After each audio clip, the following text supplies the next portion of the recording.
Recording is in Go. progress. So thank you, Andrew. So good morning, everybody. It is Thursday, December 15th. This is our 80th IGU Summit event. And we have today Dr. Nsai Reddy from UnityNet India, from the Earth Center and Clubs Network, where he does Geospirit meets and Earth leadership training. But we do start today with the land acknowledgement. So to acknowledge those who came before us on this land, I do say this. We begin today by acknowledging that we walk upon the traditional territories of Indigenous peoples, and we recognize their history, spirituality, culture, and stewardship of the land. We're grateful to all Indigenous groups for their commitment to protect the land and its resources, and we're committed to reconciliation, partnership, and enhanced understanding. We acknowledge the land we're meeting on here in the Greater Toronto Area is the traditional territory of many nations, including the Mississaugas of the Credit, the Wendat, the Chippewa, the Haudenosaunee, and the Anishinaabe peoples, and is now home to many diverse peoples. We also like to acknowledge the land we're on here as at the meeting place of two treaties, the lands of the Mississaugas of the Credit and those of the First Nations of the Williams Treaty. We thank them and other Indigenous peoples for sharing this land with us. We also acknowledge and recognize all of the world's Indigenous peoples as stewards of Mother Earth. I do also like to say at the beginning of these sessions, Sawubona, which means I see you, I see myself in you, I see your hopes, your dreams, and your struggles. I see your ancestors as well. Because interconnectedness does not end with two people who are greeting each other, it extends to include the ancestors. All beings and Mother Nature are interconnected, and there is no sense of being separate. I see myself in all beings, and therefore, if I harm other beings or Mother Nature, it translates into harming myself. So with today's presentation, I'd like to start with a simple introduction of who I am and who we are. So I am Lloyd Halferty, co-founder of UnityNet International, and we are creating the Global Unity Network, also known as UnityNet. In essence, the Global Unity Network, or UnityNet, is being created globally to support local community interventions through our UnityNet and AHIABGA community engagement processes that ultimately result in local community enterprises, or SMEs, run by local humanitarian entrepreneurs, where both the enterprise and the teams that are running the enterprises or those local businesses are investment ready and are able to successfully execute and create local businesses in a way that will generate sustainable revenues and hopefully profits for the businesses and for the local community members as well. But through the systems of regenerative financing that are done at the local and regional and national and international levels through the local community partnership cooperative entities, the global network that is also part of and a member of UnityNet. So where the global networks, these INAP collaboratives, also serve as the local empowerment teams for the local entrepreneurs, so they can achieve business success in their own local community and or regionally and even nationally or internationally, potentially as they grow their business, selling the various regenerative goods and services that they produce and also that benefit their own community and benefit humanity and all of our relations or Mother Nature by helping to achieve the global goals or the SDGs regeneratively through the activities of their community-based cooperative businesses, their localized enterprises. So our philosophy is that only we ourselves can help ourselves, because our job in life is not to sit back and watch the show. Our job and your job is to conceive the story, write the script, produce it, direct it, and star in it, and be the best you can and inspire others to shine their brightest as well. So it is our responsibility to be knowledgeable and confident in what we do, because it is what we create and what we produce and sell that matters. As professional development coach Tom Harris said recently, the best and fastest way to learn something is to teach it. Do not wait until you know all about it or have mastered what you wish to share before you begin to share it. The world needs more of what you wish to learn more of. So don't worry so much about what you don't know, worry about what you don't do. You're depriving people of your knowledge and wisdom while you're waiting to become an expert. So UnityNet International is focused on what's called values-driven digital and community transformation. We do two main things. First, we focus on creating community partnerships for the ultimate purpose of facilitating the creation of these community-based cooperative humanitarian enterprise teams consisting of young people and families in the local communities worldwide who are seeking to implement local solutions for achieving the global goals, or the SDGs. And second, we're helping to facilitate the local establishment of regenerative community Unity Garden Learning Hub spaces in all of our local communities, where the community Unity Garden Learning Hubs, or Unity Hubs, are places for educating and training young people and families in all of our local communities to become localized, regenerative, climate-smart humanitarian food producers, entrepreneurs who will be delivering local solutions for the food and for the climate and for peace and social justice, using the latest in controlled environments, sometimes regenerative production solutions that can be integrated into any type of communities, whether urban or suburban or rural, along with leveraging a number of different digitally integrated social and business tools that facilitate both collaboration within the local communities as well as globally, along with facilitating local income generation for the local community members of the network, so we can become more resilient, begin to adapt to the changing global climate that's also affecting their own local watersheds, and the ability to produce abundance from their own local productive resources, including healthy soils, clean water, and renewable energy. So I will put into the chat as we move forward a number of different links. I start with a link that is my own contact information. For those who are attending on the Zoom call, they will have access to this. I would also like to define a little bit about who we are in determining the methodology for education and training that we will likely be using. And this is defined actually by AHIABGA University, which has a core curriculum focused on the universal challenges we all face and the new methods for addressing those issues, specifically focusing on renewable energy, sustainable agriculture, farming and food production, water management, waste management, or circular economy solutions, economic growth and expansion, or regenerative climate smart economic development, and education and training, and the methodologies that are being used and linked to economic expansion, environmental infrastructure, and social compatibility through local and global collaboration as per SDG 17, partnerships for the goals.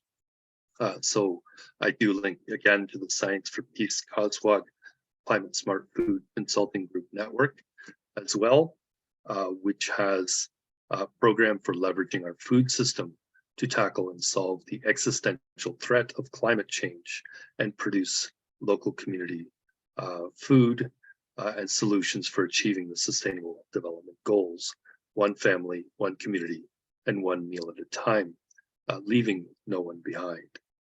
So the Climate Smart Food Consulting Group organization, which is focusing on the implementation and delivery of the CSF program of Science for Peace and AHIABGA University via the CSF Development Group, is also a management and consulting group supporting the deployment of regenerative climate smart agriculture and food production systems, along with the protocols that are used to certify them as well.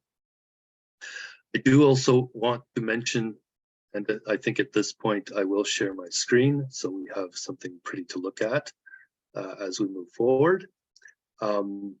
Today is Thursday, December 15th, 2022, week 80 of the IGU Summit series. Today is a special day in some countries, but it's not something in the UN calendar, because in some countries people do celebrate International Tea Day, where International Tea Day on December 15th is celebrated as International Day in several countries worldwide that celebrate tea as a special beverage, but also promotes sustainable tea manufacturing, businesses, and consumption. The International Tea Day of December 15th, people drink the most popular beverages in the world, celebrate the fine sentiment around a cup of tea by brewing your favorite tea blend with your favorite person. The day mainly seeks to raise awareness on the impacts of tea trade and the impact on farmers and workers, but is also celebrated by tea lovers worldwide, where the origins of tea have been traced back to China, with China being the largest tea producer worldwide, where its varieties include black and green teas, along with a number of other native specialty blends. It was mostly used for medicinal purposes until the 17th century, when tea trade made its way to the UK, and the main types being black, green, white, herbal, oolong, and pu'er. While the holiday has been observed since 2005, in 2019, the UN did introduce the new International Tea Day on May 21st. We, of course, celebrate both days. Who doesn't want double tea? So the history of International Tea Day will be provided in the link provided in the chat. A little bit of trivia: how many cups of tea do British people drink each day? According to the tea.co.uk website, approximately 100 million cups of tea are consumed by British people on a daily basis. And this is just one country.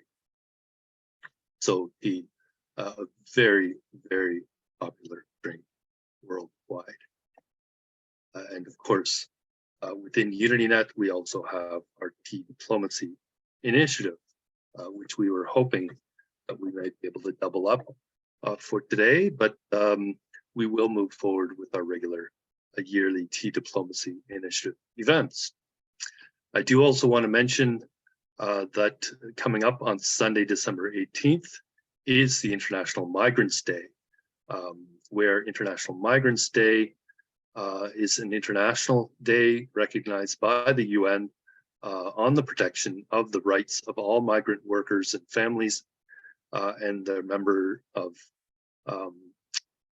the International Organization for Migration, or the IOM, uses this day to highlight the contributions made by the roughly 272 million migrants, including more than 41 million internally displaced persons, and the challenges they face. The global event is supported by events organized by IOM's nearly 500 country offices and sub-offices, as well as governmental, international, and domestic civil society partners, and they examine a wide range of migration themes, social cohesion, dignity, exploitation, solidarity, to advocate for migration guided by the principle that humane and orderly migration benefits migrants and society. So again, there are some links in the chat, including a little bit of history around the fact that the Philippines and other Asian migrant organizations began celebrating and promoting the 18th of December as the International Day of Solidarity with Migrants back in 1997. So the date was chosen because it was on 18th of December 1990 that the UN adopted the International Convention on the Protection of the Rights of All Migrant Workers and Members of Their Families. Building on this initiative, 18th of December, with support from Migrant Rights International and the Steering Committee for the Global Campaign for Ratification of the International Convention on Migrants' Rights, and many other organizations, began in 1999 campaigning online for the official UN designation of this International Migrants Day, which was finally proclaimed in December 2000. So the UN proclamation of the UN, or the International Migrants Day, is an important step, offering a rallying point for all those concerned with the protection of migrants. We observe this day by disseminating information on human rights and fundamental freedoms of migrants. sharing experiences, and undertaking action to ensure the protection of migrants. International Migrants Day is seen as an opportunity to recognize the contributions made by millions of migrants to the economies of their host and home countries, and promoting respect for their basic human rights. And since 2016, International Migrants Day has also served as the platform for the gala final event of the IOM's 3-week-long Global Migration Film Festival, or GMFF, which in 2019 featured more than 620 screenings of migration-themed movies and panel discussions about the IMD's 2019 theme of social cohesion in 107 countries around the world. So also, there is a global compact for migration, which ensures the safe, orderly, and regular migration, or GCM, as an intergovernmentally negotiated agreement prepared under the auspices of the UN that described itself as covering all dimensions of international migration in a holistic and comprehensive manner. There is also a link to the International Organization for Migration, or the IOM, which is a UN agency that provides services and advice concerning migration to governments and migrants, including internally displaced persons, refugees, and migrant workers. This was established in 1951 as an intergovernmental committee for the European migration to help resettle people displaced by World War II. It became a UN agency in 2016. The IOM is a principal UN agency working in the field of migration. And they promote humane and orderly migration by providing services and advice to governments and migrants. The IOM works in the 4 broad areas of migration management: migration and development, facilitating migration, regulating migration, and addressing forced migration. And then there is a link as well to World Refugee Day, which is June 20th, and a day that is designed to celebrate and honor refugees from around the world. The day was first established in 2001 in recognition of the 50th anniversary of the 1951 Convention relating to the status of refugees. There's also International Human Solidarity Day, which is also next week on Tuesday, December 20th. And that day is a day to celebrate our unity in diversity, a day to remind governments to respect their commitment to international agreements. International Human Solidarity Day, observed December 20th, is an international annual unity day of the United Nations and its member states. Its main goal is to recognize the universal value of solidarity in making member states aware of global objectives and initiatives to reduce poverty, to formulate and share poverty reduction strategies of independent nations around the world. IHSD is promoted by the World Solidarity Fund, the UN Development Program, which is focused on achieving goals set for worldwide poverty eradication. And again, there is in the chat additional information. There is also a link to the World Solidarity Fund, which seems to me, as I've looked at it, to not be active. This is a link to a document around the establishment of the World Solidarity Fund, which was inspired by the spirit of solidarity, as well as the conviction that the international community should pursue an ongoing search for innovative mechanisms to finance poverty eradication and promote social development, with the main objective of the fund to finance poverty alleviation projects, including initiatives from community-based organizations and small private sector entities in developing countries. So the fund was formally established by the General Assembly on the 20th of December 2002, when it was endorsed in the decision of the World Summit on Sustainable Development, General Assembly Resolution 57-265. The General Assembly invites international organizations the private sector, relevant institutions, foundations, and individuals to make voluntary contributions to the fund. There are contacts as well provided in the document, and I will also be copying those to the chat. So there are this funding mechanism. Not sure if it's ever been used, if they actually have any funds within there, but certainly it is something we should be looking into.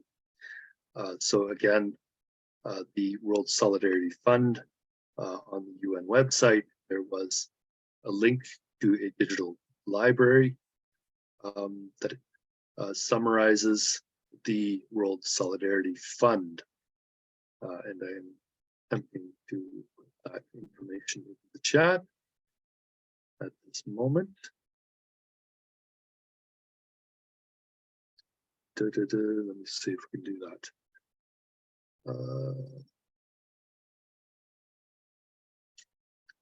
I need to just find a breakpoint here.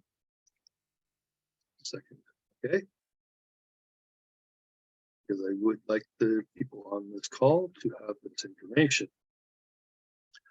So as a reminder as well, last Friday, December 9th, was also International Anti-Corruption Day of the UNGC, which means operating in ways that at a minimum meet fundamental responsibilities in the areas of human rights, labor, environment, and anti-corruption.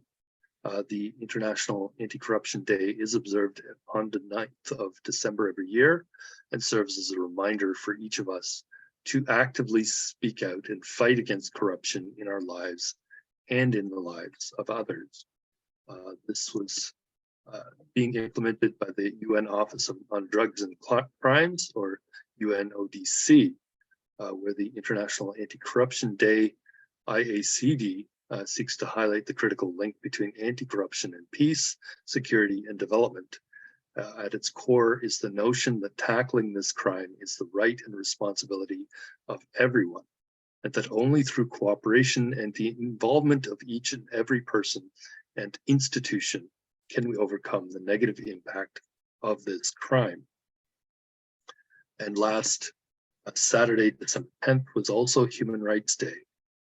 Again, Human Rights Day celebrated every December 10th, at the day on which the UN General Assembly adopted the Universal Declaration of Human Rights in 1948, where Canada played a central role in drafting the Universal Declaration of Human Rights.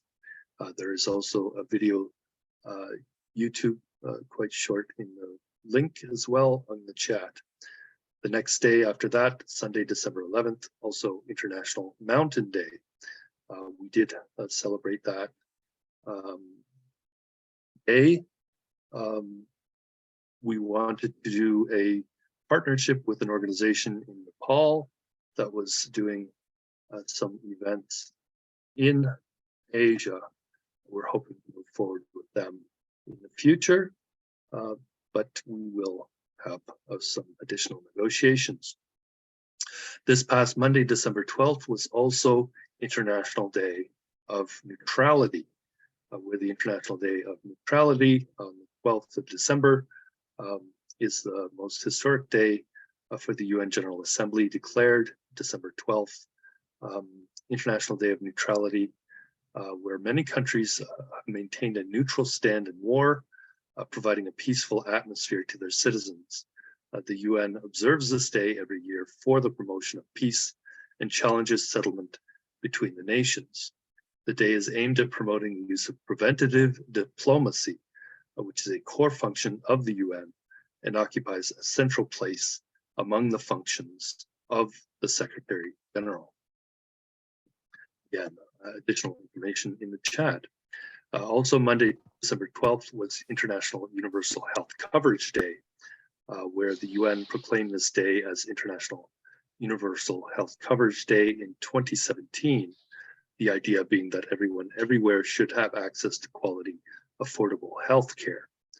The day aims to raise awareness of the need for strong and resilient health systems and universal health coverage with multi-stakeholder partners. Each year on 12th of December, UHC advocates raise their voices, share the stories of the millions of people still waiting for health and healthcare, champion what has been achieved so far, call on leaders to make bigger and smarter investments in health, and encourage diverse groups to make commitments to help the world move closer to universal health care by 2030. So again, in the chat is some additional links to the Universal Health Day, including Universal Health Coverage Day, which is trying to build the world we want and a healthy future for all, with 12th of December being the day to demand action on universal health coverage and call on leaders to invest in health systems and primary health care for all that leaves no one behind. So our lives, our livelihoods and futures depend on it and the world we want, with all people being able to access quality health services without financial hardship, with universal health coverage lifting people out of poverty, promoting the well-being of families and communities, protecting against public health crises, and moving us toward health for all. With universal health coverage being the annual rallying point that day, advocating to raise the voices, share the stories of millions of people waiting for healthcare, calling on leaders to make smarter investments in health, and remind the world about the imperative for universal health coverage with the hashtag Health for All. Again, in the chat, you will find additional links and information. So earlier this month, I do want to mention as well, before we get to our main presentation, we did have on Friday, December 2nd, International Day for the Abolition of Slavery. Again, the International Day on December 2nd marks the date of adoption by the General Assembly of the UN Convention for the Suppression of the Traffic in Persons and of the Exploitation of the Prostitution of Others. The focus of the day on eradicating contemporary forms of slavery, such as trafficking in persons, sexual exploitation, and the worst forms of child labor, forced marriage, and the forced recruitment of children for use in armed conflict.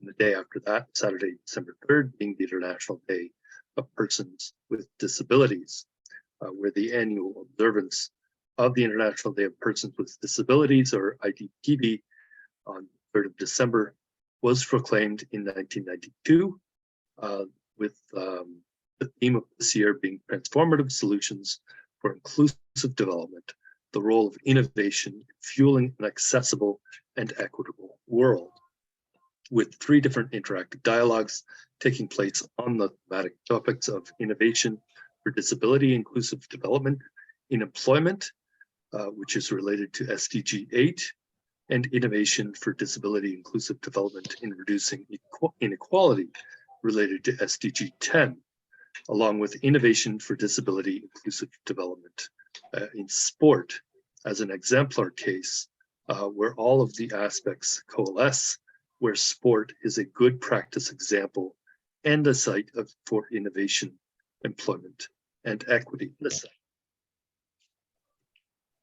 So the day after that as well, rounding out December, International Day of Banks happened as well on December 19th, 2019, which was declared for December 4th as International Banking Day. So again, you will find that information in the chat. Monday, December 5th was also World Soil Day, very important as well for what is happening right now in Montreal. And we want to mention that as well, we did have our first session of the Permanent Forum for people of African descent taking place from the 5th to the 8th of December in Geneva, Switzerland, where The General Assembly formally operationalized the Permanent Forum of People of African Descent as a consultative mechanism for people of African descent and other relevant stakeholders, as a platform for improving the safety and quality of life and livelihoods of people of African descent. The Permanent Forum also serves as an advisory body to the Human Rights Council, in line with the program of activities for the implementation of the International Decade for People of African Descent, and in close coordination with existing mechanisms. As well, as an additional reminder, about 2 months ago on Sunday, December 16th, it was World Food Day. On that day, we completed our first UnityNet Youth Peace Week in support of the establishment of a global network of youth peace gardens.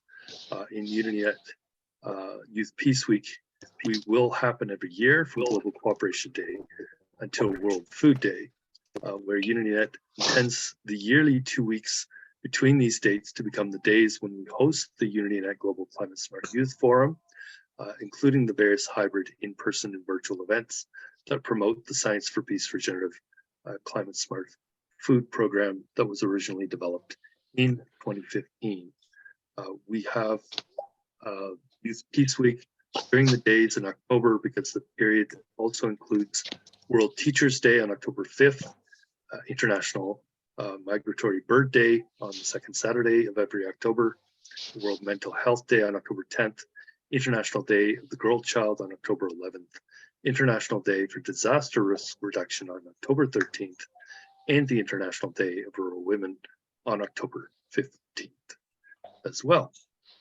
Again, you will find in the chat additional information about World Food Day, as well as our links to the Global Climate Smart Youth Forum discussion group, administered by Dr. Amadou Monday Amadou from Yali International Youth Education and Leadership Initiative, also in Nigeria. So the Global Climate Smart Youth Forum Week discussion group as well includes Dr. Mary Ifeanyi Solanke from UnityNet Nigeria. One other important event that we did this year during Youth Peace Week on Saturday or on Thursday, October 13th, during one of these IGU summits, was which was the International Day for Disaster Risk Reduction.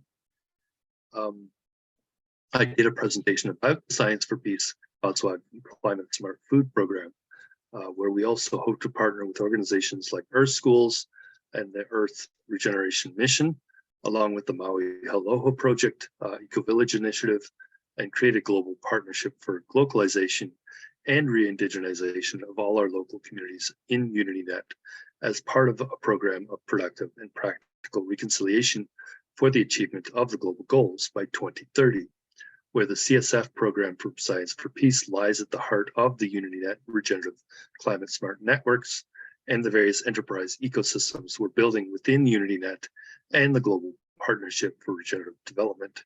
But it is by no means the only regenerative solution we're promoting as we move forward with the ultimate aim of achieving a localized, productive, compassionate, collaborative, regenerative economy that leaves no one behind. Again, in the chat, you'll find additional information about the Maui Aloha Project Eco-Village Initiative and the Earth School initiative by Jenny Carrington, as well as the We Are Mother Earth campaign. In addition, you will find some information about the International Day for Disaster Risk Reduction, which was the day we did that presentation. There are some links as well to the Climate Smart Food Program and the CSF Development Group, along with the original Beaver Project, which was developed by the team here in Markham, where we developed initially the CTP program, the Collaborative Tree Planting Program, for twinning our projects through the tree planting ceremonies and initiatives we do in our local communities. As well, you'll find the Science for Peace Protocols Discussion Forum, the COSWAG Climate Smart Food Consulting Group, the Energime CSF Development Group for the Climate Smart Food Consulting Group as well. I do want to say a reminder as well, a critically important event continues today, started on Wednesday, November 7th. That event is the 15th Conference of the Parties on Biological Diversity, or COP15 in Montreal, that takes place from December 7th to the 19th. So it is ongoing right now.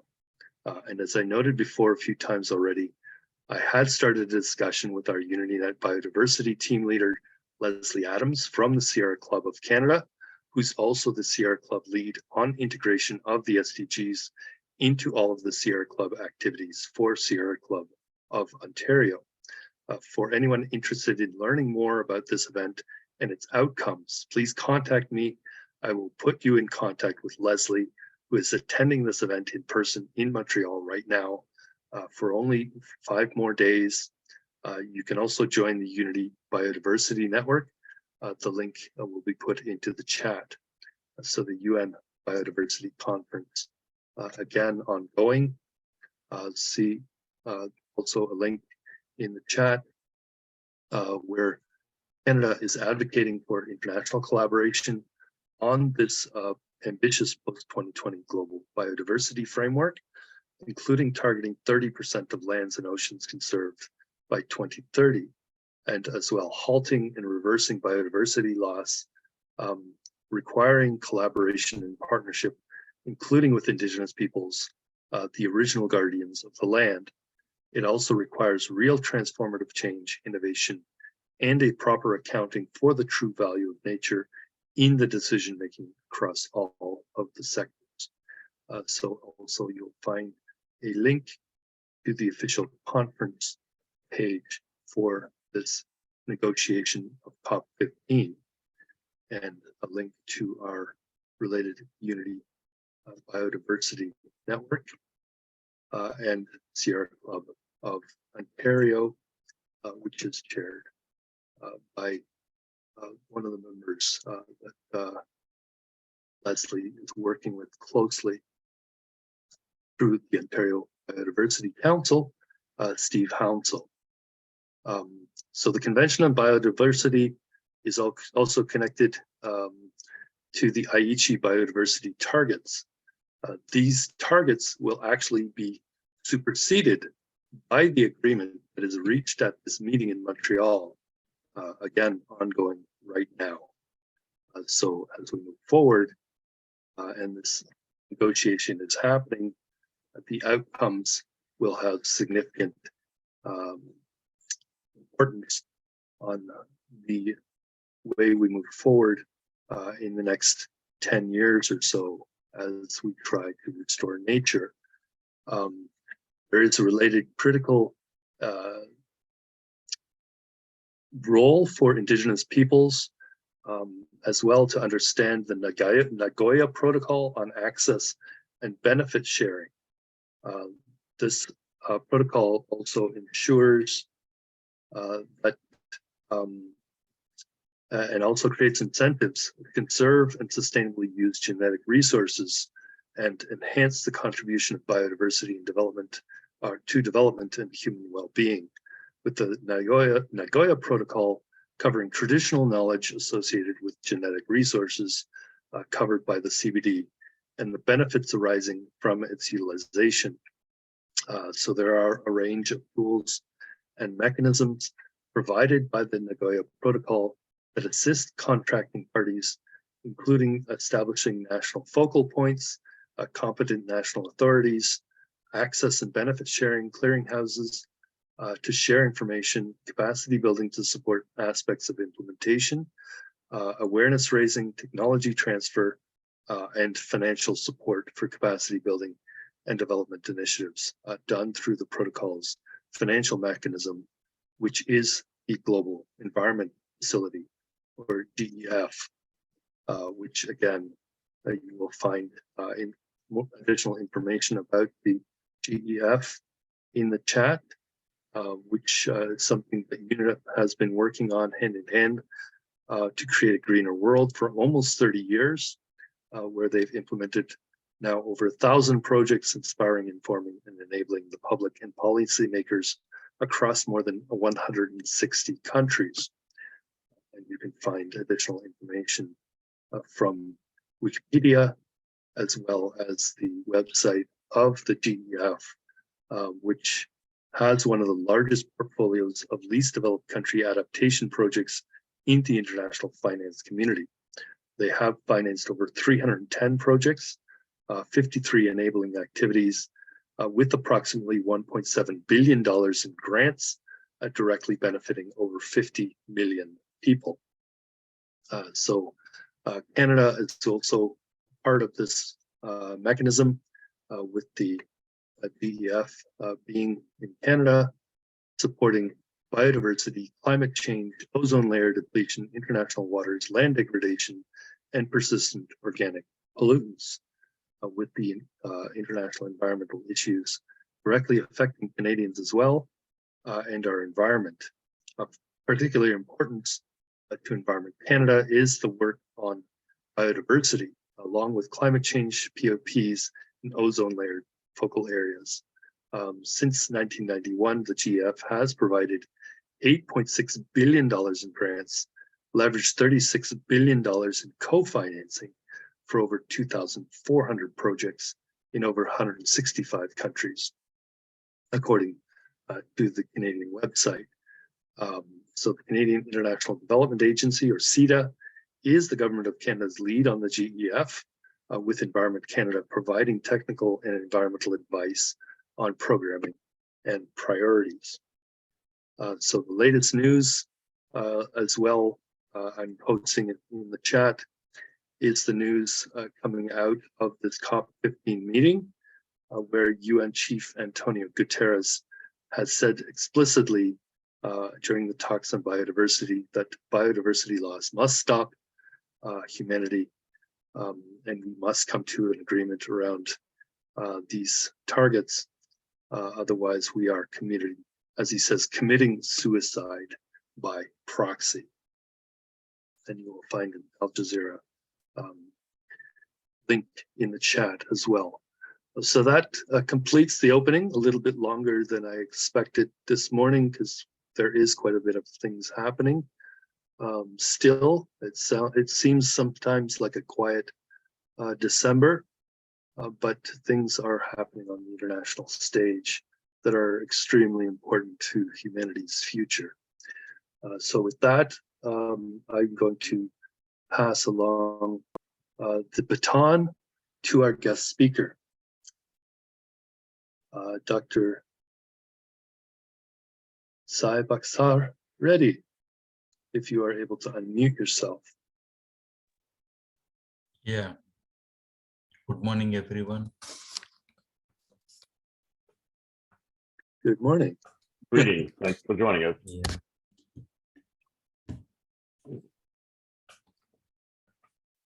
Yeah. If I want to share screen, Yes, you may. without being co-host, I need to be co-host, or no, you may share your screen, but okay. you could please introduce yourself to our audience as well. Thank you. Okay. Shall I start the presentation, Lloyd? Yes, go ahead. Okay. This is your time now. Thank you, everyone. So first, I will start with a small video on one of my work on the cooking stoves.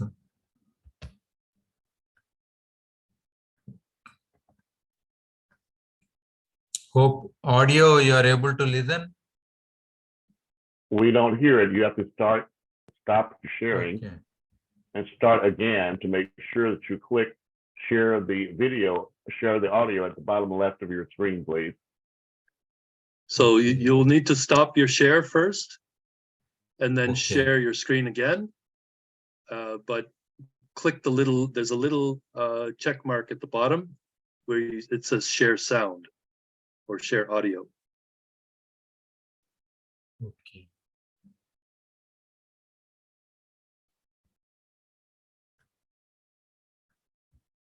Oh, share sound I had to click. Okay. Okay, you may want to start over from the beginning. Just a second.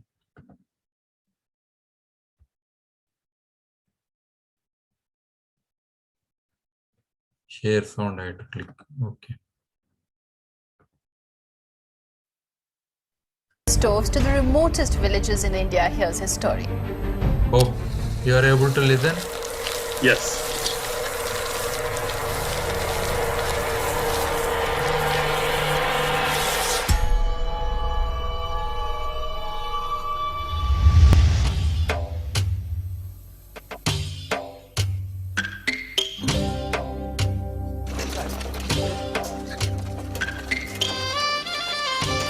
In the last 8 years, I had been going to some of the remotest and most difficult parts in India, where the people don't have access to good and clean energy sources, and I could facilitate the good stoves to them. And many people ask me what an IITian is doing in these parts of the world. And definitely, I'm proud to say that I'm here to meet the requirements of the communities, especially the clean energy. Today I'm going to one of the villages where people are still using 3-stone stoves and they don't have access to good stoves, and we are going to see the hardships of the women.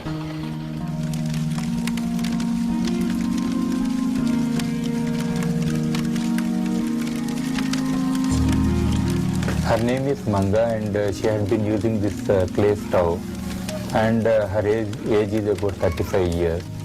In a day, about 2 to 2.5 hours she is spending on this particular stove for cooking. And this 2.5 hours is like smoking more than 50 cigarettes of smoke.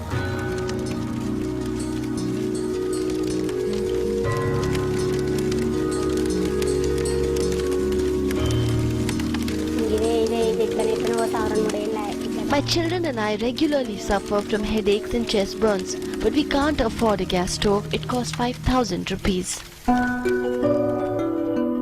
Smoke is nothing but a combustible gas. If it doesn't get enough oxygen, it comes out as smoke. This particular stove has the primary air, side air and secondary air. And this air will combust it completely.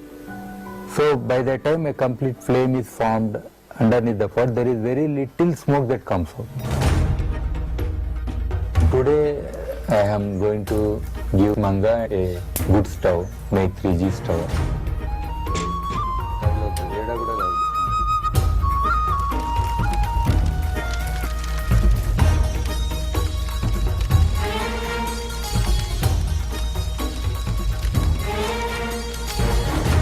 In 1995, when I decided that I will work on environment and developmental issues, I remember even I got scoldings from people for no reason at all. Because the issue is so simple, even for any guy to carry a stove, any graduate to carry a stove in his hand is a shame nowadays. Then I started working at home and built in my kitchen lab. I could facilitate 10,000 stoves in India, and these stoves have reached at least 8 states in parts of India and almost all districts in parts of Andhra Pradesh. सब इसमें पकाते 4 साल हुआ मैं लेकर My eyes no longer burn and the stove costs almost nothing. For a woman,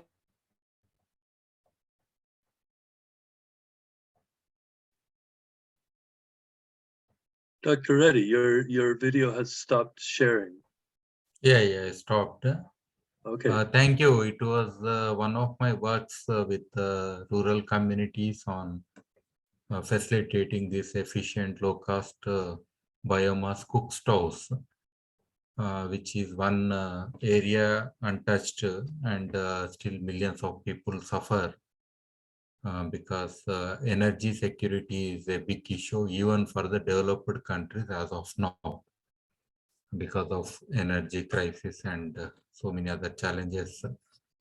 So here, this is one example that there are so many issues around the world which we need to tackle and address. So one of the areas where currently I am focused is on the earth leaders. These earth leaders for ecosystem resilience and sustainable development. I'll just share fully. Just okay. So this concept, especially Earth leaders, Earth centers, all this is for Earth consciousness. We need each individuals to have that. So currently there is a need for a new order for ecosystem resilience and sustainable development. And there is a need for the emergence of Earth leadership. We have leadership, but it is mostly related to different sections, or sometimes it is very mean, not looking into the consequences of the actions that are the decisions that are made. So human beings are less conscious of the earth. So this we need to bring up. So here again, earth stewardship is also required, which is part, both earth leadership and stewardship, both are similar concepts. So, but ultimately, the people should be responsible for impacts and degeneration of the earth ecosystem and strive for regeneration of earth ecosystems. So this responsibility, leadership without responsibility is existing mostly, but we want the people to be responsible. So again, here, getting connected to the earth, understanding our purpose and relevance of being on this beautiful earth is the essence of earth leadership. So it goes beyond a person's self-identity, local perspectives. So this concept is very broader. And another consciousness is everybody is an earth leader. So this is not happening because people think there are some leaders and there are some followers like that. But each person born on this earth is equally responsible, and in their respective capacities they can act, and they could become these global citizens and who would respect the earth system governance. This earth system governance also need to be evolved. So having so many nations, so many constitutions, so many laws, even having born in one country, a person may not know the law of that land. So many times, like indigenous community, they would never know what laws are made, and when government catches them and puts in a jail, even then they will not know why they are caught. So it has become very complex world, but still we can have a common earth system governance, which is universal and accepted by all people existing on this earth. And again, this geospirit meets, which had been facilitating since 2010, this is for the emergence of earth leaders. So first is declaring that everyone is an earth leader, but emergence means we have to recognize them.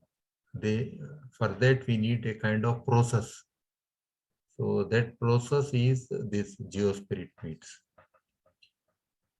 So here, an earth leader is having born on this earth, everyone has equal right and responsibility for the earth. So it is usually people say that some people are more responsible, some people are less responsible, some people can have more resources. So there are so many concepts. But as we breathe, as we exist,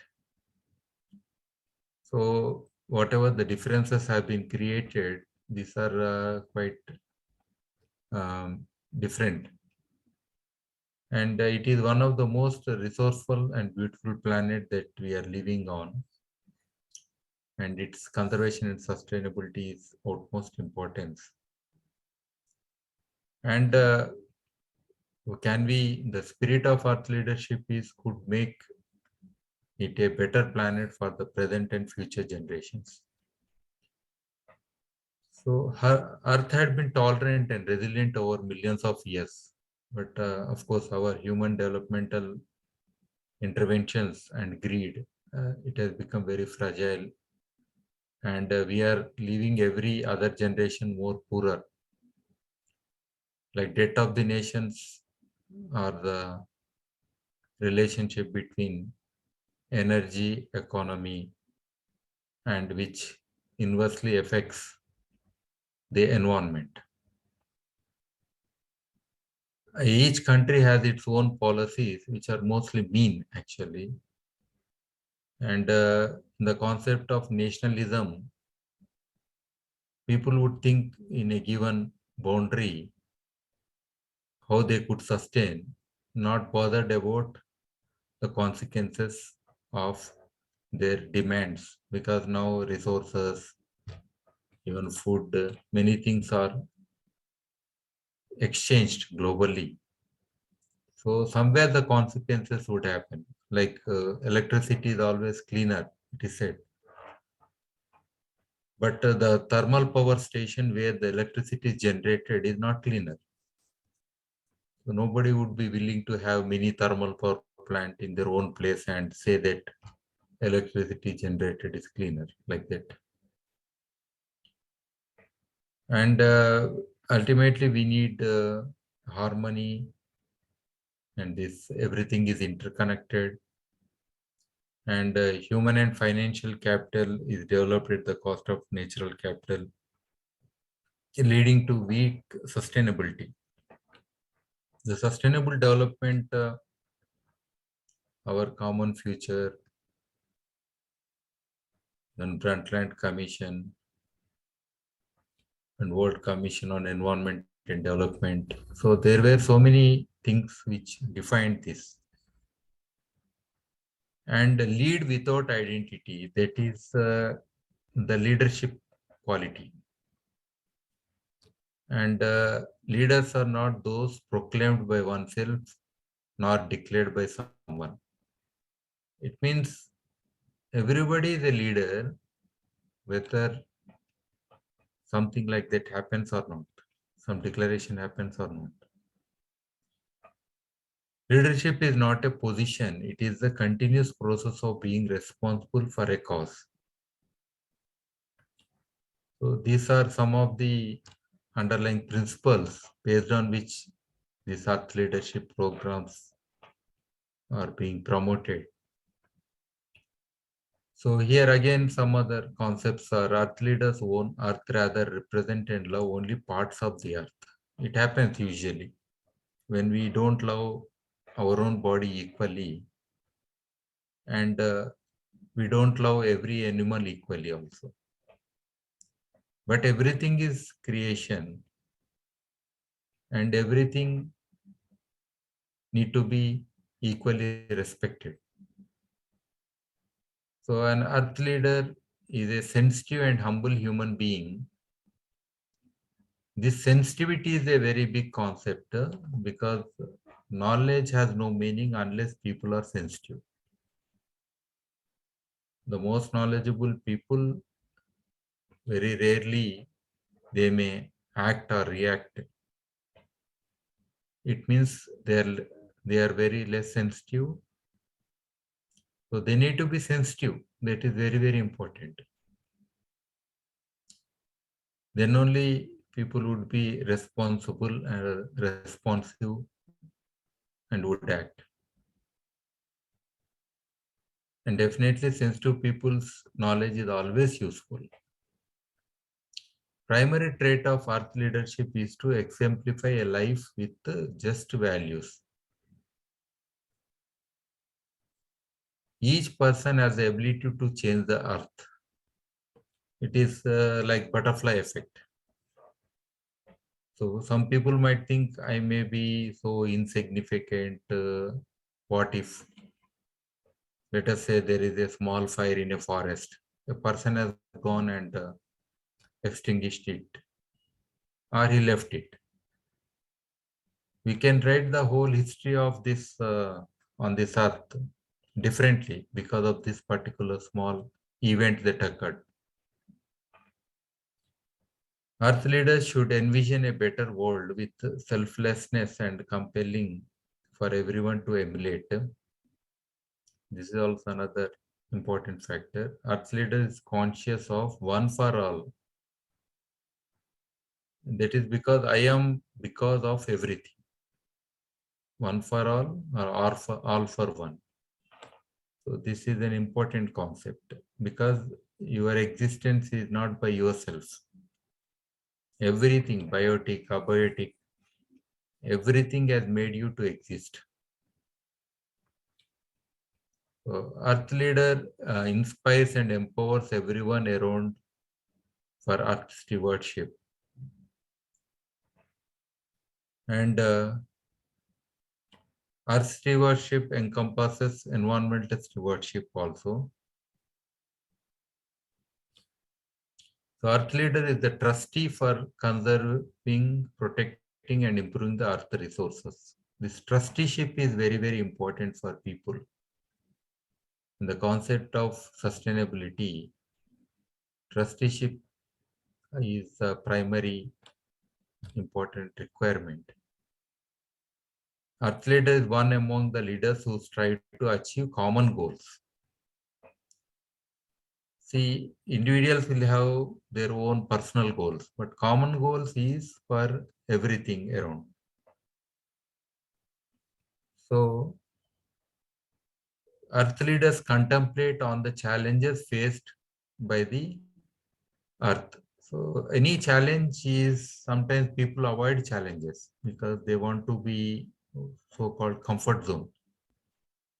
The life of an Earth leader is never in the comfort zone because they are sensitive and they contemplate on the challenges and they try to address them. So the well-being and harmony of the whole world is their ultimate goal. They get subjected to the challenges of the world, get sensitized through awareness, exposure, experience, struggle, like that. So Earth leader constantly improve their human traits of compassion, love, empathy, and humbleness. This is again required. Being human, it means it's a continuous process. A person having born need not be a human being. So being human is a continuous process where compassion, love, empathy, humbleness, many things need to be always reinforced, applied. Then only we can exist as human beings. Earth leaders reinforce their commitments by practicing what is preached. So practice and preaching will be very closer for the Earth leaders. They are relevant skills, knowledge, technologies for shaping a resilient future. Yes, they should be multi-skilled. There is nothing wrong. People think why I should learn this, why I should know that. To perform better or to address the challenges, a leader should acquire. An Earth leader undergoes all kinds of situations with grace. So there is nothing called some people to sit on the ground, they feel they don't like. They don't want to sit, they want a chair. There is grace in everything, whether you sit on the ground, on a chair, or in a place. Every place has equal importance. So there is nothing good nor bad. Everything is a situation. So this consciousness will be there. So for a leader, there will be a definite change in the journey aspect towards a higher goal. Earth leaders don't get disheartened at failures. They don't ever long for respect nor recognition for their contributions and achievements. It's an outcome, not for only for this recognition or identity they will be doing. Outcomes are fine, but that is not the purpose of doing or acting. They do remarkable and magnanimous things for Earth sustainability, and they lead a complete and purposeful life. This is also important. At least their life is getting completed. In Earth leadership, everyone and everything has significance and a role of Earth resilience for the Earth resilience and the sustainable development. And they're always mindful of the challenges around. The challenges around are the cause to strive for the emergence of Earth leaders, the other way around. If everything is perfect, there is no need for somebody to act, but there are always some challenges. And Earth leaders resolve the challenges for which they have vision and goals. So they always create a vision and goal for the challenges that they see.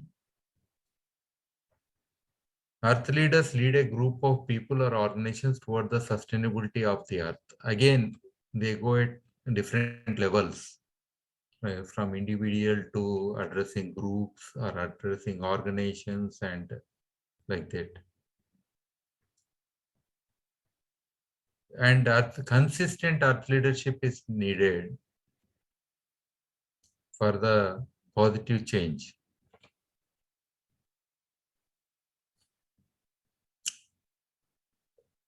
This characteristics which mentioned, sensitivity, humility, truthfulness, empathy, and commitment. And above all, they should have maximum integrity. Integrity is a term which many people don't even know. Even if you ask them, tell the definition of integrity, they know honesty, but going beyond honesty is integrity. So this is what required in Earth leader. The Earth leader should be conscious of the three aspects of life, that is spirit, knowledge, and action. See, the global leadership challenges, even with this post-COVID times, there are urgencies for development, a kind of mad rush, even at the cost of environment, ecology. They want to just develop. And Mother Earth, this consciousness is very, very important, because there is interconnection among all the elements of the Earth's ecosystem between microcosm and macrocosm, and biotic and abiotic. Our existence depends on the health of the Earth's ecosystem. Our commitment as Earth leaders for its sustainable development is a common ultimate goal. And we see there is overexploitation and damage that is happening. Today, I was in a conference,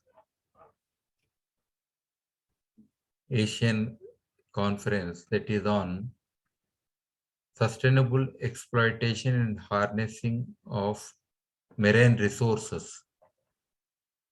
So the 50% untouched areas below the sea, especially mining for nickel, cobalt, copper, manganese, which are required for electric vehicles, especially.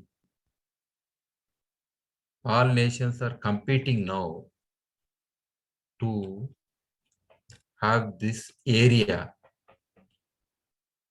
which is underneath the sea. So we have seen the consequences of mining on land. So now going to see what they would do. I have made my presentation on that day on this issue. We all are emotionally connected to the loving earth as Mother Earth. See, its suffering transcends onto the people and other life too, because everything is connected and it's very intricate. And the current development, the so-called development definition of human beings and processes leading to accelerated damage of the earth.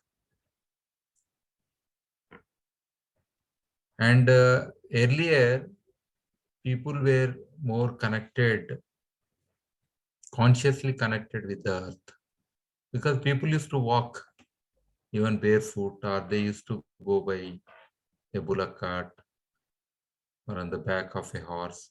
So there was more connection with the earth. And human beings are the single species who are disharmonizing the earth. And we are too many. 800 crores is not a small number. That is beyond the sustainable or carrying capacity of the earth. The future of earth is hopeless and bleak unless the earth conscious leadership emerges. So as I said, the spirit, know and act, these are the three aspects of earth leadership. Because spirit is these levels of consciousness. Geospirit, purpose of living on earth, one's consciousness of the purpose of living on earth. It is the spirit of earth leader which drives one to gain knowledge and act. So then Geono, purpose of gaining knowledge and experience is for being on this earth. Such as a child, everyone wants to explore and understand their surroundings. This curiosity of a child diminishes as people grow up. And geoact, purpose of our actions on earth. So every action that we do on this earth, that's why the spirit, know and act. These are the levels of consciousness of the earth leaders required. Again, the karma. Karma is action, or karma is the most fundamental thing in life. And action manifests in the material world. And to act is the most fundamental for any life on earth. So within this, the whole, the know, act, everything lies. So right knowledge is required to act wisely. Other principles, as I said, one for all for one is one important thing. The conscious of being are sensitive, living in harmony, and lives a life with freedom and integrity, willing to take risk, prepares in advance foreseeing the future, gives scope for younger leadership. That is not happening. With increased lifespan, most of the governments are run by above 50 years old people. I'm happy lifespan is not the issue, but the decisions made by this, what we say, a kind of expired thoughts, or they might have learned as youth something, but when they are 70, 80 years who are ruling some nations, or majority sitting in the parliaments, if they take decisions, when I think somewhere the aspirations and the thought of the younger generations is left behind. So this in leadership, giving scope for younger leadership is very much required. Would recommend, even if you have less than 30-year-old youth, at least 30% in every legislative or parliaments if they become part of that, it will be great. So they always aspire for higher leadership rather than sitting in a comfort zone. Leaders, they give up positions if needed and does not indulge in unfair means for position or power. Then through awareness, information, sensitivity and all this, they try to understand the whole world holistically. And they love and appreciate everything. And they stand by their word. Also acknowledge the failures to do so. Makes decisions and does not procrastinate. Reasons and prioritizes values. Strives for change by all means, committed to achieving the respective common goals and declarations. And they also strive for the good earth system governance. And they practice open knowledge and sharing will be done by them. And they take up challenges in all situations.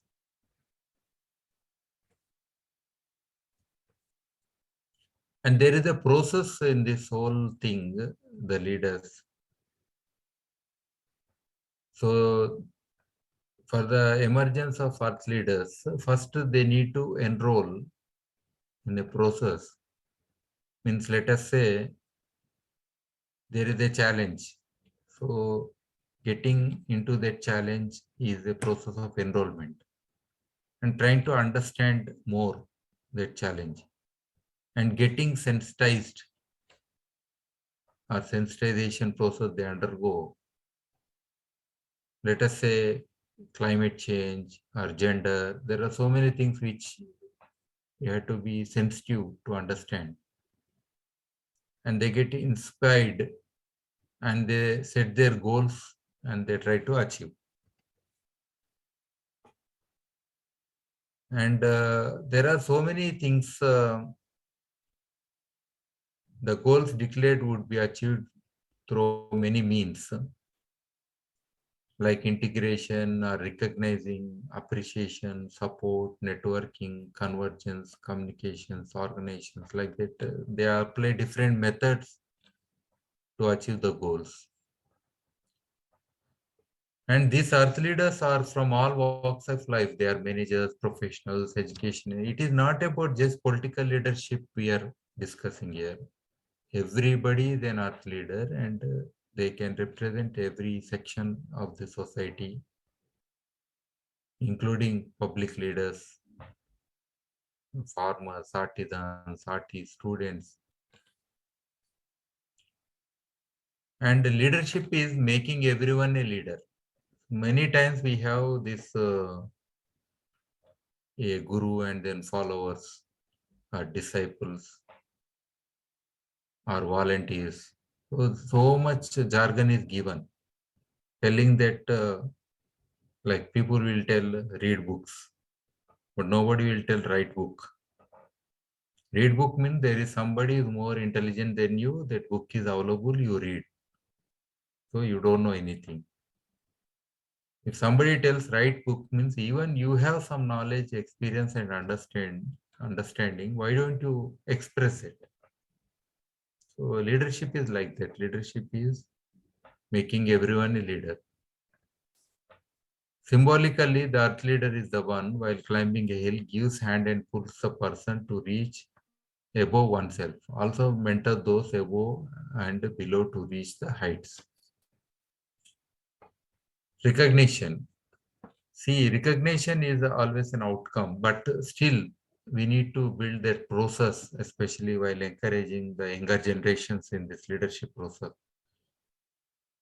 Someone by knowing about the earth, leaders would get inspired and motivated. A large number of others would emerge as the earth leaders and contribute to earth sustainability. So sometimes the examples of some people who have done something would inspire others, younger generations. So the earth leaders should be recognized and their work should be acknowledged and shared widely. So that's good, because in this world where mostly the negative things are spread or shared more, then good things are very rarely shared. So in this process, we should appreciate the good work more and spread it intentionally.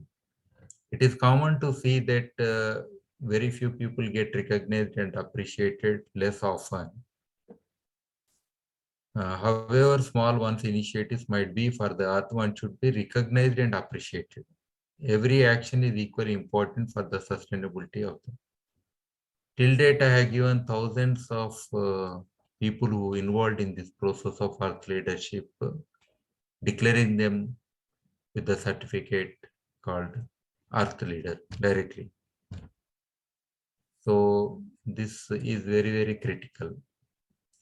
And Earth Leaders progress is based on self-evaluation and on the proof of achievement seen in results, outreach, and outcome. This is also important. See, sometimes the self-evaluation is the best way, actually, because when people live in integrity, a person living in integrity will not always show his work. He need not make it visible also, but he will be always doing good things. So in this, the Earth Center will issue the certificates. So this is the process I have initiated. Now I am the director of an institute, Council for Earth Leadership and Sustainability. So we are issuing the certificates. So Geospirit meets are the program that we conduct, say biodiversity for leadership, humanness for leadership. So like the different themes we take, climate change and leadership, and we create the awareness, sensitization, exposure, and we create networks, and we ask them to participate in some cultural activities or drawing, painting, or speaking. So many things they are involved. And then we declare and then we give them the certificate, the title Earth Leader. The earth leaders on this earth that we may or may not recognize would be working somewhere continuously with Geospirit.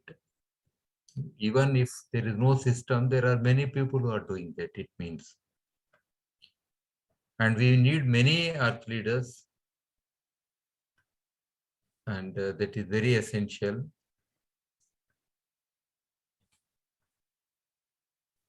And here again, one should declare that I, by name, the name of that person will come. I am an earth leader, declaring my common goal for the earth. So that's how they declare. The goals and respective targets should be preferably from the Sustainable Development Goals. So our whole earth leadership is around this 17 Sustainable Development Goals, which are most important as UN had given, and we need to achieve by 2030, but still they are relevant. Even beyond also they can continue, which mostly address the sustainability, conservation, protection, promotion, adaptation, mitigation, etc., specific to one's respective activity. So within this 17 sustainable goal, they can choose the goals which are relevant to them. And one self-declaration with will is the strongest commitment. Your word is your power. Then they should have attended some Geospirit meets also, means they are attending this kind of process which we have created, but it is not a necessity. So then later on, the person who is attending this kind of programs, usually these programs I conduct overnight also, and in the natural environments, and they will have bare minimum They live with nature and with minimalist. These two are the mantras today. Living with nature or ecosystem-based adaptation or nature-based solutions and minimalist. These are the mantras of today's existence. The earth leader can lead geospirit meets, means if they have attended 3-4 such kind of geospirit meets, they can lead themselves. So here they have a kind of oath also. O earth, give me strength, knowledge, willpower, and wisdom. Give me an opportunity to serve the earth. Give me bigger and better chances to work on earth challenges. Then they will mention what challenges they're looking into. And here always a goal will have desired result, outcome, and time period to achieve them. All this they'll be declaring. The whole earth shall be happy and I shall be happy. I shall strive for the sustainability, harmony, and well-being of the earth. I'll work with commitment, integrity, love, freedom, and oneness. After this kind of oath, they should gently touch the ground with their palm of both the hands and feel the sense of the earth. That's all. Means here declaration is not to somebody. They are declaring themselves to the Mother Earth. And it is their declaration. Who are we? It is their commitment. And other concepts which are there is like in Geospirit, we have Mother Tree, then Geospirit Center, Geospirit Commune. These are the other concepts because Mother Tree we have initiated in a program with colleges, universities that is called Earth Centers Alliance. So asking them to declare at least one plant which they desire. It could be a very old plant of any species. Declaring it as Mother Tree with a promise that they will let it live forever.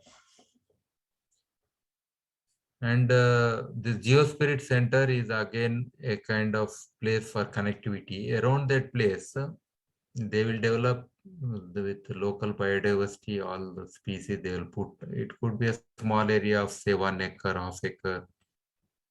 And this will be an award for plants, animals, and microbes.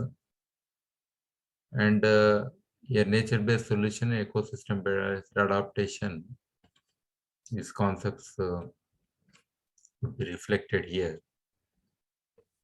And this benefits to the immediate environment because of Geospirit centers are: this space hosts a variety of birds, reptiles, mammals, and other fauna.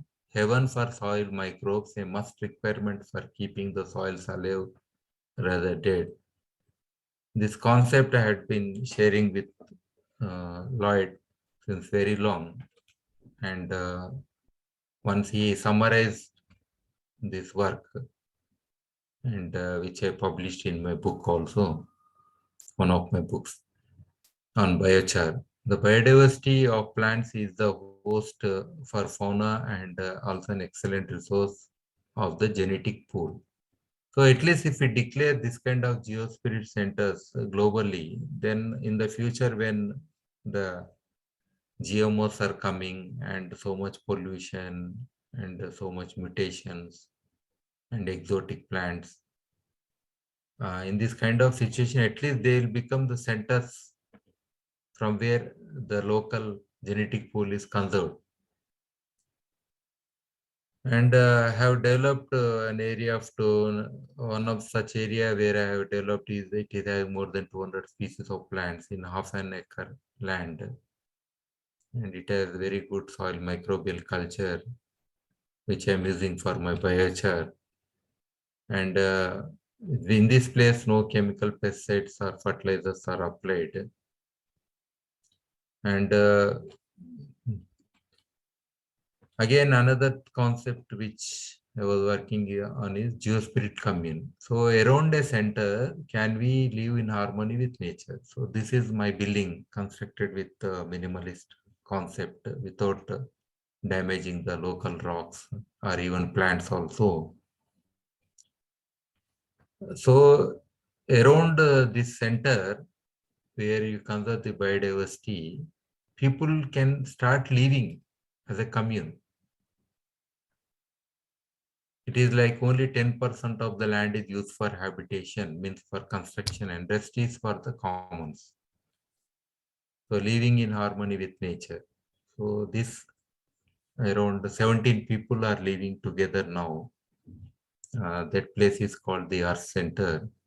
It is near Hyderabad. So this was conceptualized by me. Even this place was selected by me.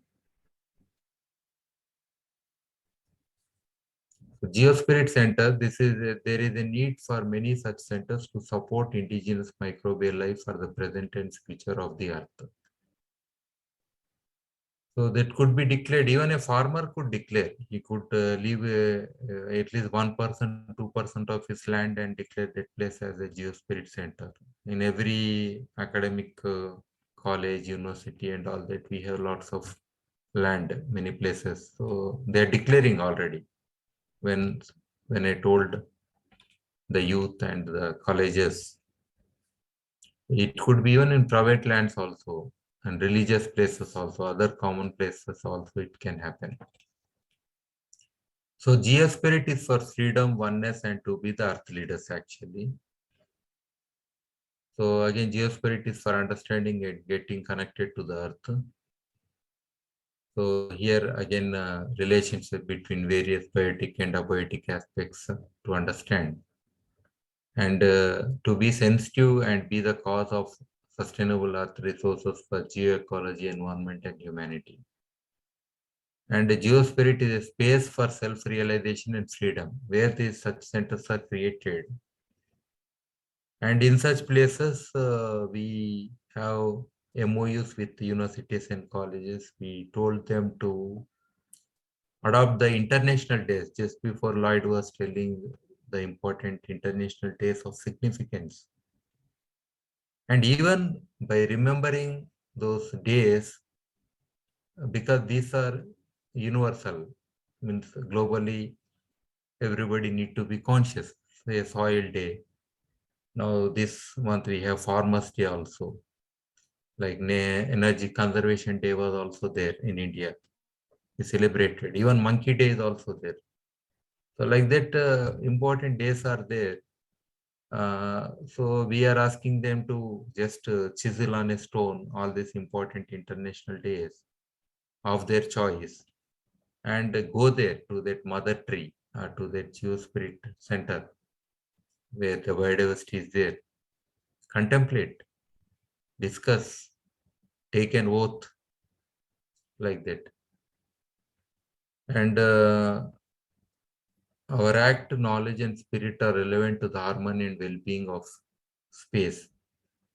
Geospirit gives a chance to understand it, our ultimate unlimited space, to know, to be sensitive and act. So sacred grooves is another thing which are existing otherwise traditionally. So these Geospirit centers are the places where instead of calling as sacred grooves, we are calling as Geospirit centers. Otherwise, traditionally they are there. So here, this concept I told, but how do they go to higher levels? So we start these trainings right from the school children. 6th class child, maybe around 10 years old. Even youth and different levels of people, including those who are professionally working already, including farmers. So everyone we have started. So as they will be attending more and more such programs, so over a period, their consciousness, their earth consciousness and their commitments, their goals will be redefined and refined. And they grow up the ladder and they lead again such programs. So that is what happening already. Now, even without they voluntarily, they themselves come and participate. Recently, we have conducted conference of people on climate change from 6th to 18th, parallel to what was happening in Egypt, involving all stakeholders and 19 thematic events we have conducted. It was a huge success. So there they participated and they become very conscious on this climate change. So Earth Leaders Mentors is another concept in the colleges, schools. The teachers who would lead this Earth Leaders group, they are declared as Earth Leaders Mentors. And they are being given special training to lead. Again, we are having these articles from the children, the speeches of the videos, and we are providing skills and some project activities they are taking up. Like recently, 10,000 children, one program in Bihar, Patna happened on sustainable development, where I was called as the chief guest. So good, like that, many such activities we are encouraging. So here, nature-centric development, minimalist sharing, like like books, plants bank, seed bank, plants library. Many concepts are there which were introduced. So geospirit, nature camps, exposure visits, many things we conduct, activities. So in university, we are telling to adopt a calendar in the MOU that we write, that they will conduct some conferences, meetings, exhibitions with respect to sustainable development goals. Also in the same calendar, we ask them to put these international days of their choice. So they also requesting them to establish the earth centers. So recognizing a mother tree or a place where biodiversity is conserved. So that is also they do. And communications. So whatever is happening, we are putting in a newsletter and sharing across, so that others will also get motivated in the network and act. And Earth Leaders channel. We have a channel with more than 500 videos. So all the events, the programs, they are on this YouTube channel we post. So annual events also we are planning. This Earth Centers Alliance, the Alliance of Earth Leaders annual events we are planning. So Earth Leaders programs we are conducting. Like recently I was training the youth on, there are so many courses, UNCC, e-learn, the courses of United Nations online courses. And on SDGs also we have. There are more than 100 courses available. Most of the youth, they don't know that they are available. So I was mentoring and helping them to get those certificates. So at least they'll be updated on the global challenges, because these things are not taught in their regular curriculum. Nearly 100 students got their certificates as of now on different courses, like Introduction to Climate Change, Children and Climate Change, like that, different courses. So again, to start with schools, especially to encourage children to start, Earth Research Centers are being created in schools where to help them to become the Earth leaders. See, knowledge from books or something theoretical is not enough. They need to have hands-on experience. Then only they can become the leaders. So this is to educate children on environmental aspect, to teach children on growing plants, soil quality testing, water quality testing, water efficiency, local weather monitoring, air quality. I'm successful. I have done all this in schools, including in some remote villages also. I could help them adopt this. And they could help the local communities. They become part of decision making because they could help the farmers. Even water is efficiency. Even the assembled sensors and placed in Ahmedabad and Surat. So the data was very much useful for parents to take decisions, or the civil society. And here in this whole process, they're making them learn about their environment and also learn on adaptation and mitigation. So they're sharing this information online. So again, we have another program incorporating SDGs into school curriculum. So this I participated in this, and we are working with education department. So activity based, and it is not just knowledge, it is on sensitization basis, like on poverty to teach. We'll give 80 rupees to each kid and ask that kid to just plan how to live a day. So let us say $1 per day. So how do you live? How much does it cost for your food? If you eat 3 times, how much? For living, how much? For electricity, how much? So if you calculate all that, can they survive? So then how the poor are surviving? So this consciousness we develop with such activities. So the document is getting readied. So children have the right to sense their environment and be conscious. This is very, very important, because 25 years they study something, and after 25 years they try to find meaning of their existence, trying to see their life ahead.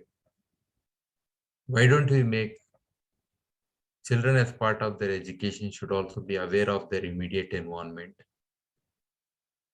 So it gives a scope for children to learn about their environment. And also it integrates all subjects of physics, chemistry, biology, computers. Otherwise, they might be learning these subjects separately. But this kind of activities bring all the subjects together. And as they are also helping local communities in this process. And this information shared will also help the global decision making. So air pollution is global. And they are declared as Earth leaders. And we are calling this as Earth leaders for environmental management in this program. So this implementation steps, like as I said, 6th to 9th class we are involving. In school level, we have college students and other programs, and 10 students in each school will be involved in the project, and ideally 50 students preferred. So like that, how many days training we would provide? A program has been designed like that. So growing plants. So fundamentals we teach them of survival, testing soil, water quality, automatic weather station, air quality testing, solid waste management, like that. So in this whole process, they become to understand, they develop their leadership on environmental issues, and it's a multidisciplinary learning. Children contribute into environment and society. And next, pedagogy methods for education are introduced. Nature-centric development and minimalist approach for sustainable earth is introduced. Seed banks and a compensatory cultivation of vegetables, which they consume also. So like that, these are the various things. Here I'm introducing on this, I have written several books, reports, videos, podcasts, presentations, and blogs, but some are related to earth leadership in these books, which can be found in my website, AHIABGA.com. So here, these are the books relevant to this subject. So Geospirit, I have written a book. So all these concepts are given. So in this book, I have incorporated Lloyd's comments on Geospirit Center. And again, this is another book I have written, Ways of Spirituality for the Earth Sustainability. So taking from the historic past, what the relevance people had with the environment and Mother Earth, even from Indus Valley civilization, scriptures. This is in the context of India I have developed, but it's a very good reading. And ways of integrity. See, integrity, it's not easily understood. So that's why from live examples, which I have experienced, I have written this particular book. So it's good for leadership. And one more concept is like open knowledge. So this is very, very important. I always wonder when only 3-4 people were manufacturing vaccines for corona, why they have not given the rights to others to produce, mass produce? No, because they have the holding some rights, patents and copyright, something like that. When people are dying, what is the use of knowledge of humanity? So especially when it is relevant to millions of people, knowledge should be open. And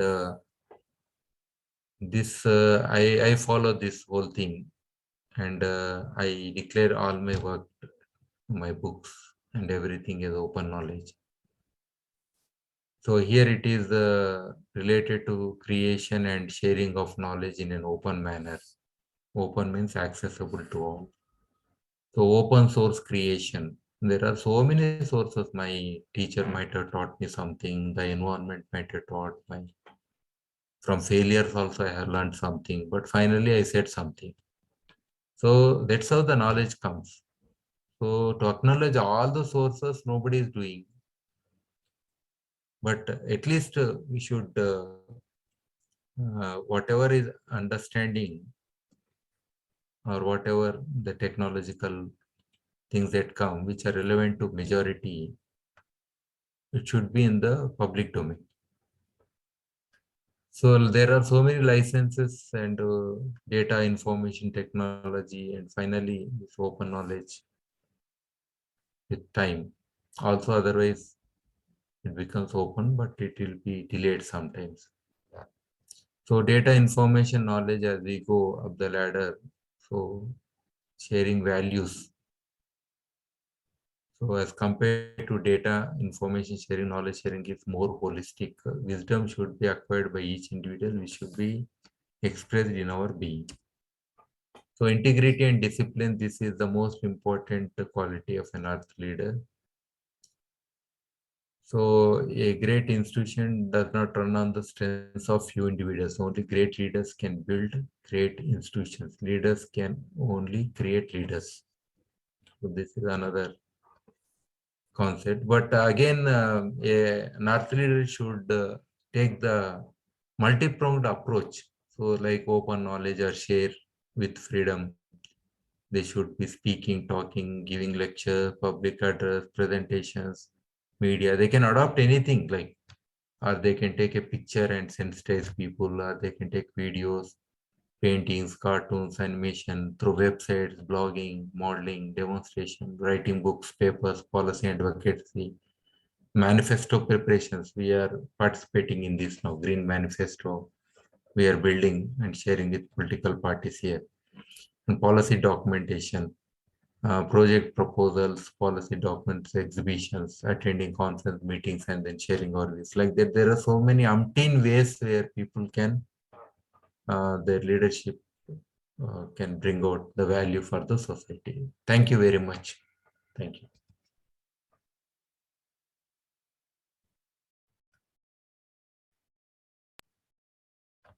So thank you for that so much, Dr. Reddy. It was amazing. Thank you.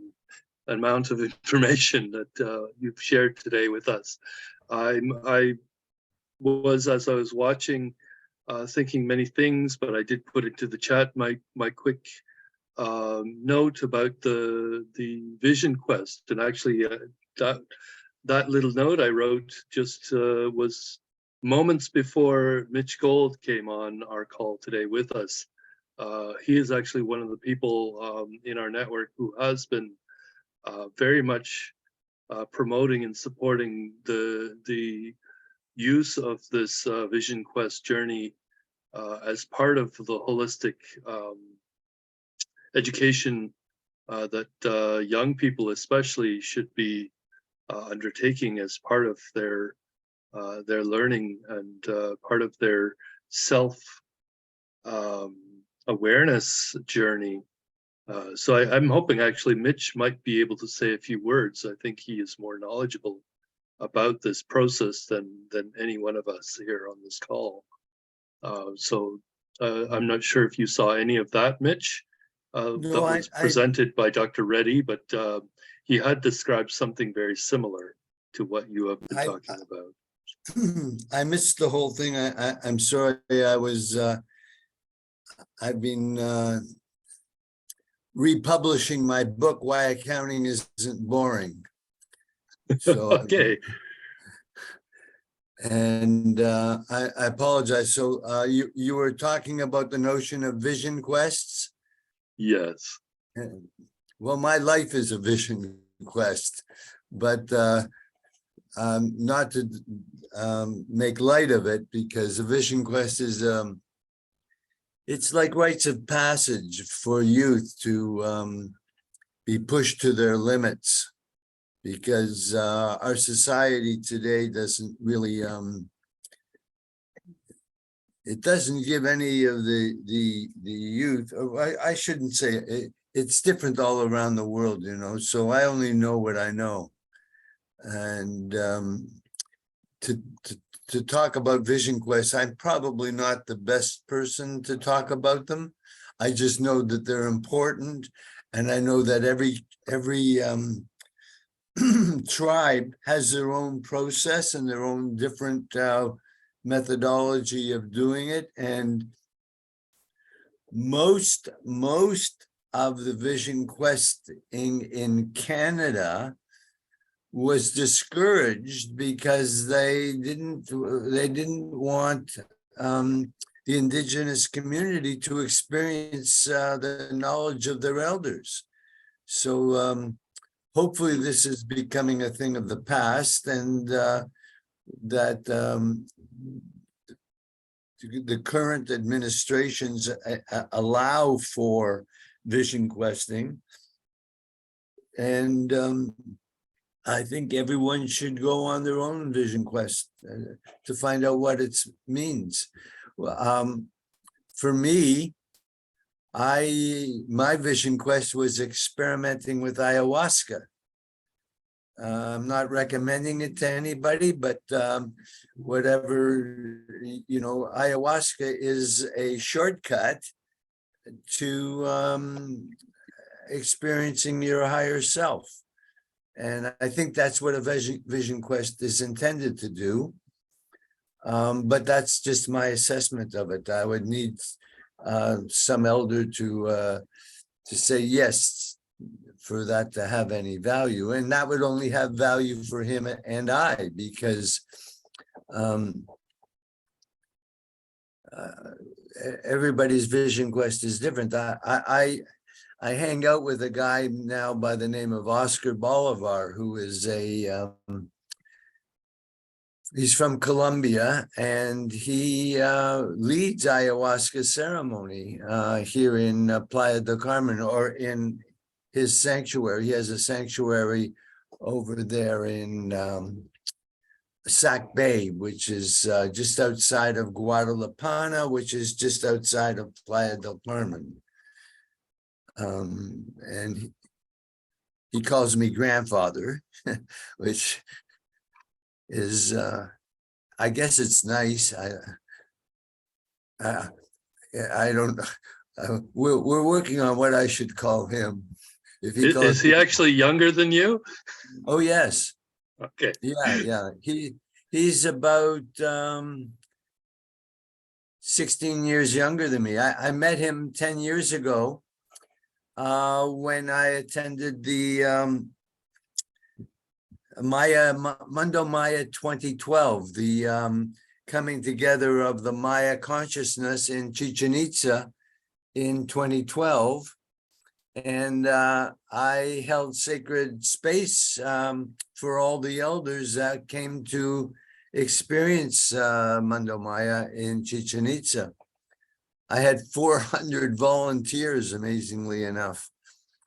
And but I just happened to show up, and you know, I guess the cream rises to the top, so I ended up in one of the palapas, and I was holding sacred ceremony. I even have a picture of it somewhere in my library.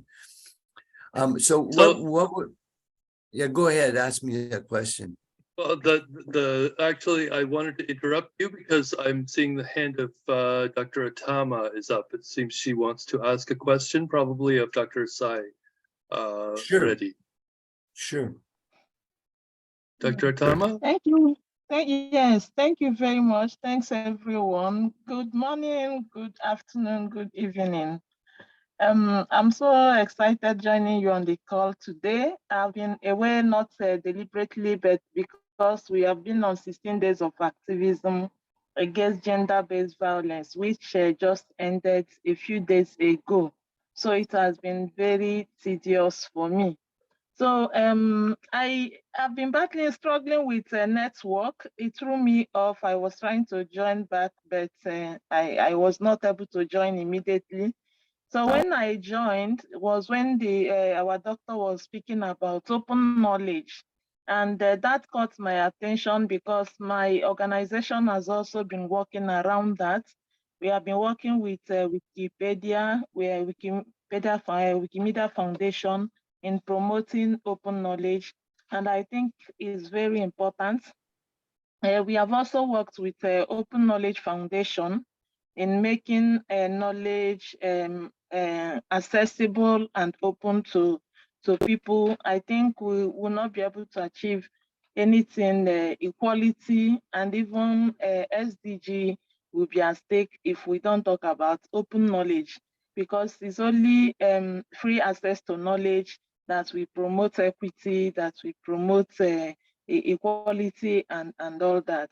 So I was so happy to hear him talk about that. Right now, we are working on Wikimedia Foundation on series of projects, art and feminism, Wikipedia, Wikicommon, Wikidata, and all that. So I was just wondering if Doctor is also working around that. Do you know about the Wikimedia Foundation? Are you in any way working with them? So I just wanted to say that it's amazing listening to him talking about open knowledge, and it's part of what we are also promoting here. Thank you very much for the audience. Yeah, thank you.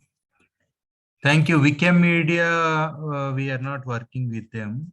I had been one of the GOSH, Grounding Open Source Hardware. It was launched in Canada, actually.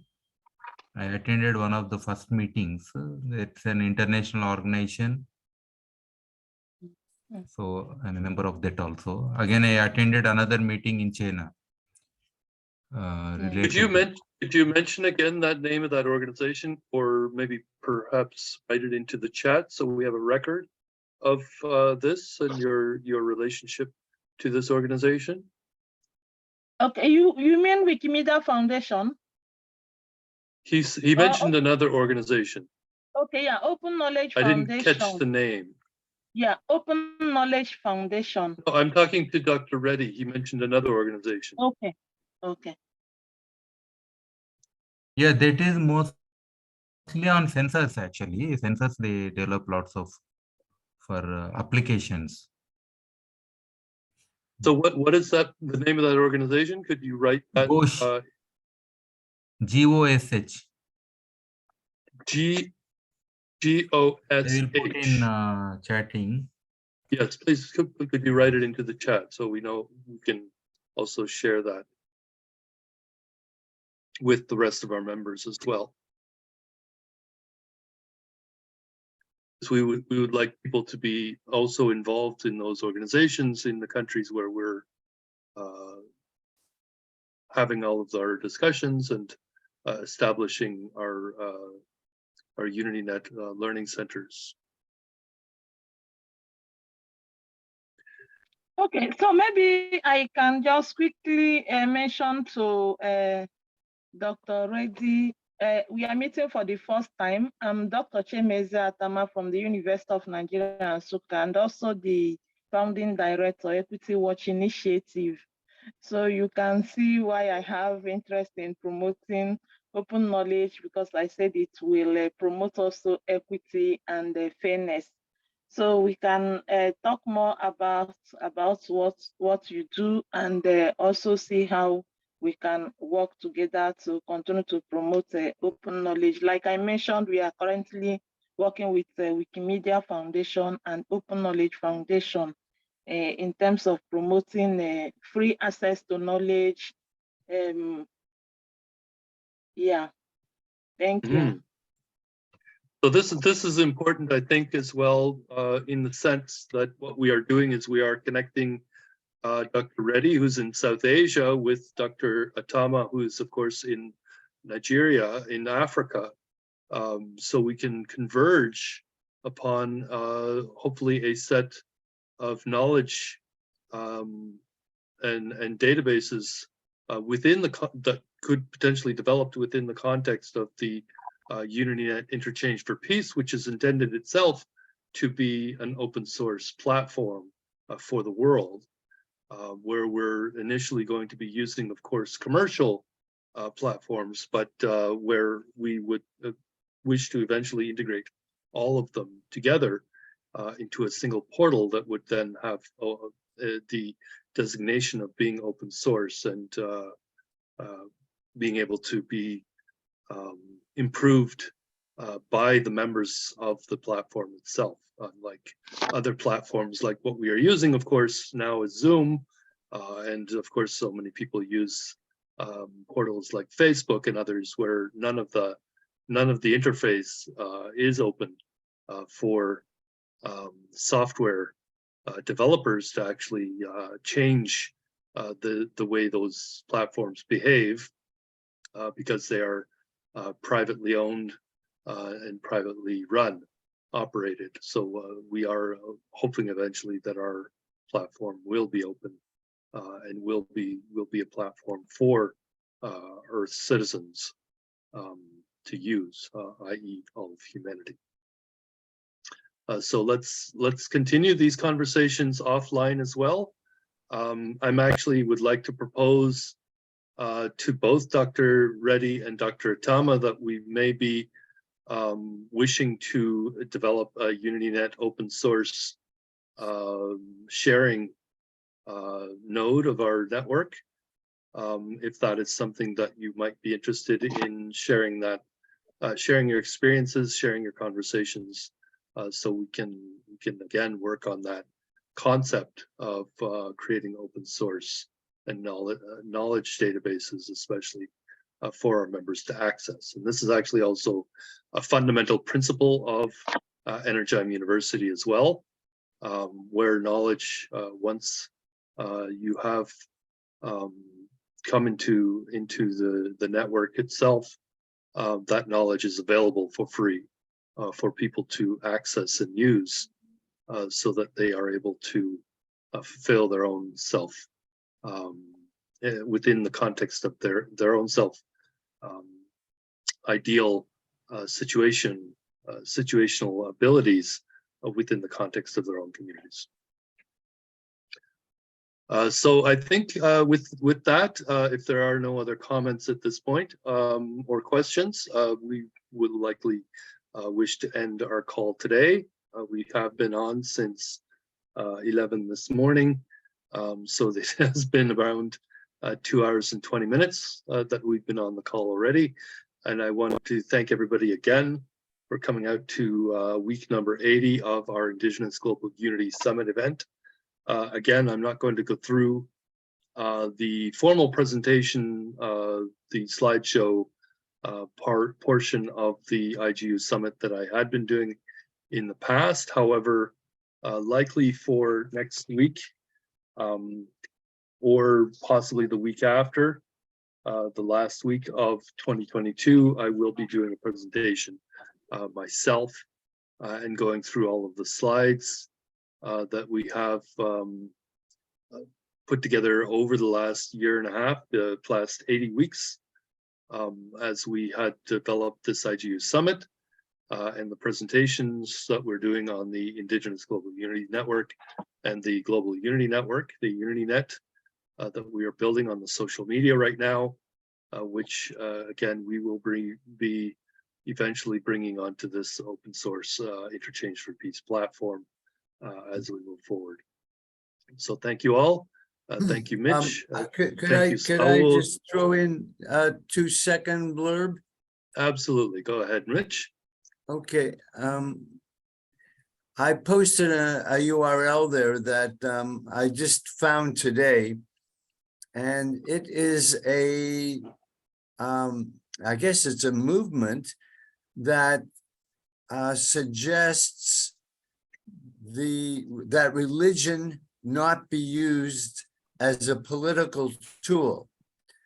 And I think that this information, I haven't analyzed it all myself, but I think it's as important as UNDRIP. As you know, I am a big supporter of UNDRIP, and I think that we should be implementing UNDRIP around the world. And this, I guess it's an agreement between nations to not use religion as a political tool. And why this is important is that all of colonization, both the Brits and the Spanish and the French, when they colonized the world, used the power of the Holy See, the Church. And even in Mexico today, I don't see them, but I know they're there, and they're very deep rooted. But I don't see them. I don't feel them. But they're there, and the politics of Mexico is run by the church much more than I can ever understand or share. And wherever you are, I'm sure that the church is pulling a lot of strings that we don't know about. And so we should be wary of that. And that's all I wanted to say. That's covered in my new book called Why Accounting Isn't Boring. The new book. No, I'm republishing it. Well, I know, but it's not quite a new book, is it? Or unless you've written new chapters, have you? Well, the first book was a blank book. Oh, right. So yes, I'm filling it in now. And it's going to it's going to explain how the UN Office of the Future works. Okay, I never read the first book. I guess there was nothing to read. No, excuse me, I was reviewed in CA magazine, but you're too young. In 1975, Lyman McInnes, the top accountant in Canada at the time, reviewed my book in CA magazine twice. So yeah, I was 3 years old at that time. Well, so you wouldn't have got the joke. No. The joke of the book was that the tax department wanted me to pay the manufacturer's tax on it. But I said that my book is a joke book. And then they said, no, it's a notebook because it's blank. People can write in it. I said, no, it's a joke book. When when you open it up, you're supposed to laugh. I mean, so they exempted me from the 11% tax. Oh, okay. Yeah. So there was much to read into the fact that there was nothing to read. Exactly. and the republishing it, I've got an American publisher, and it might be put out by Simon & Schuster. Wouldn't that be nice? Okay, that would be great. Well, we'll be looking for that.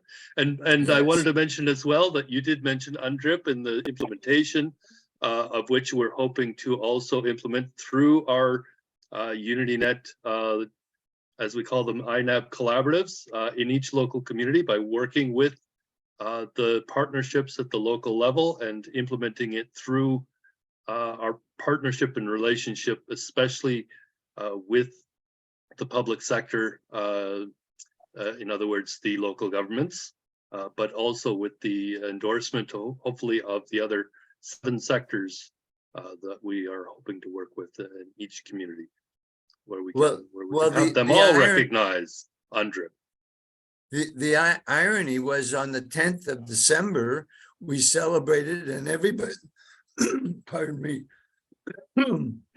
everybody celebrated the Declaration of Human Rights, but it's obsolete. And this blows me away, that everywhere around, even in downtown Playa, we had a big sign for Human Rights Day, but they still haven't declared a day for human rights for UNDRIP.